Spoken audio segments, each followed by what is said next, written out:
The restaurant buzzed softly under the golden chandeliers, the scent of expensive wine mingling with the faint aroma of freshly baked bread.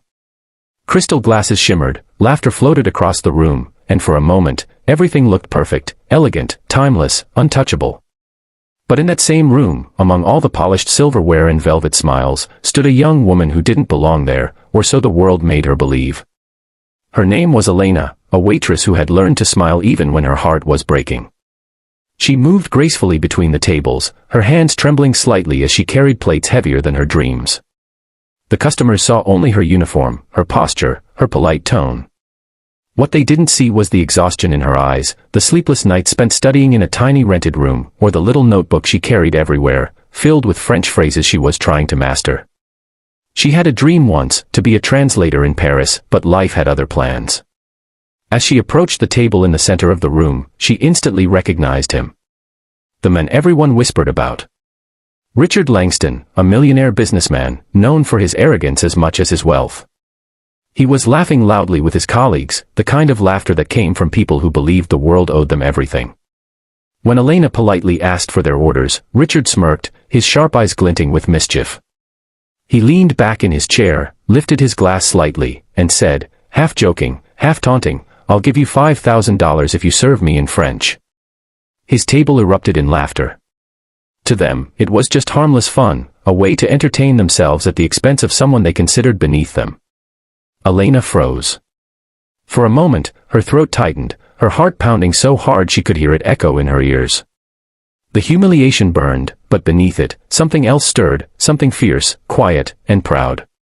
If you believe in kindness, second chances, and the strength of humble hearts, please take a moment to like, comment, share, and subscribe to our channel, Kindness Thread.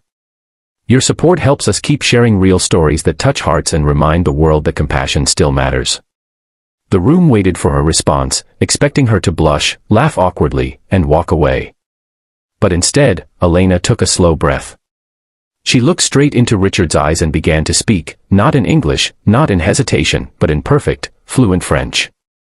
Her voice was soft but steady, her accent pure, her words elegant. The laughter around the table died instantly. Every phrase rolled off her tongue with the grace of someone who had lived those words, not just learned them. She didn't speak like a waitress trying to impress a customer, she spoke like a woman reclaiming her dignity. Richard's smirk faded. The others stared, stunned. They didn't know that Elena had spent years studying languages while caring for a sick mother, that she had once earned a scholarship to study in France but had to give it up when her mother fell ill. They didn't know she still read French novels by candlelight after long shifts, whispering the words as if they could take her somewhere far away. When she finished, the silence was deafening. Then she said quietly, in English, "I didn't learn French for money. I learned it because I believed one day it would mean something." Her words cut through the air sharper than any insult could. Richard blinked, unsure how to respond. For the first time, the man who had everything found himself speechless before someone who had almost nothing. He tried to laugh it off, but his voice faltered. "Impressive," he muttered, reaching into his wallet, "you've earned this." He placed a thick stack of cash on the table, $5,000 in crisp bills. Elena looked at it, her expression unreadable. She shook her head slowly and said, "I don't need your money, sir. I needed your respect." And with that, she walked away. That night, Richard couldn't sleep.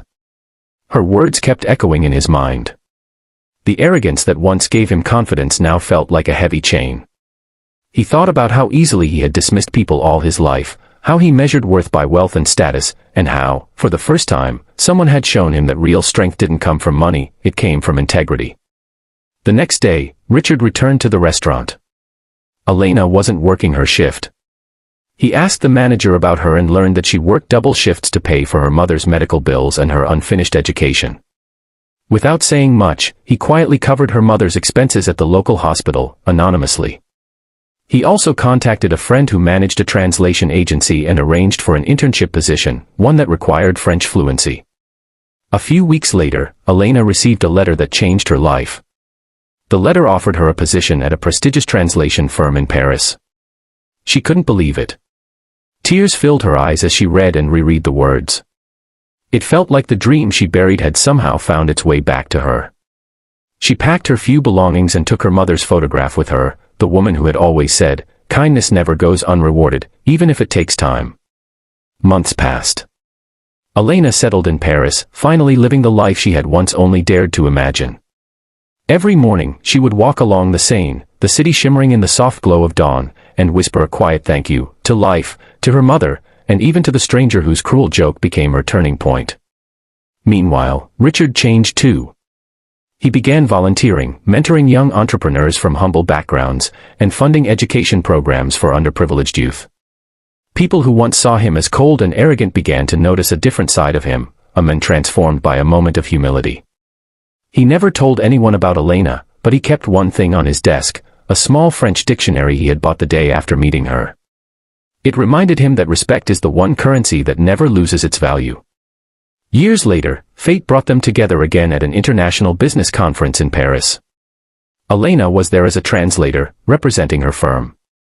Richard was one of the keynote speakers. When their eyes met across the room, a flicker of recognition passed between them, a silent acknowledgement of a shared past that had changed both their lives. After the event, Richard approached her quietly and said, "You were right that night. Respect is worth more than money." Elena smiled gently and replied, "And kindness is worth more than both."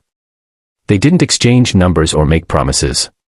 Some connections don't need words, they just linger, reminding us that one act of courage, one moment of truth, can ripple across lives in ways we may never fully understand. If this story touched your heart, please like, share, and subscribe to Kindness Thread. Your small support helps spread stories that heal, inspire, and remind us that humanity still shines even in the darkest corners. Before you go, comment below. What lesson did you take from this story? We'd love to read your thoughts and reflections. Not tears of weakness, but of relief. From that day, the house truly became a home again. Not the same as before, but fuller. Different. Stronger.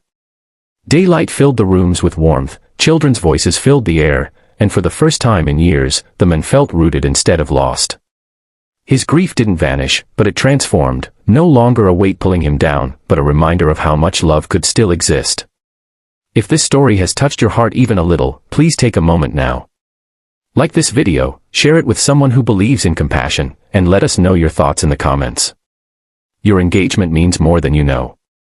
Before the ending, we have a special request. Please comment one word that describes how this story made you feel. Your words help build a community of empathy and kindness. In the end, he didn't just find a widow and 2 children living in his house. He found healing where he expected anger. He found purpose where he thought there was only loss. And under the clear daylight sky, in a home once frozen in grief, 4 lives slowly stitched themselves into one shared future, proving that sometimes, the greatest returns are not to places, but to the human heart.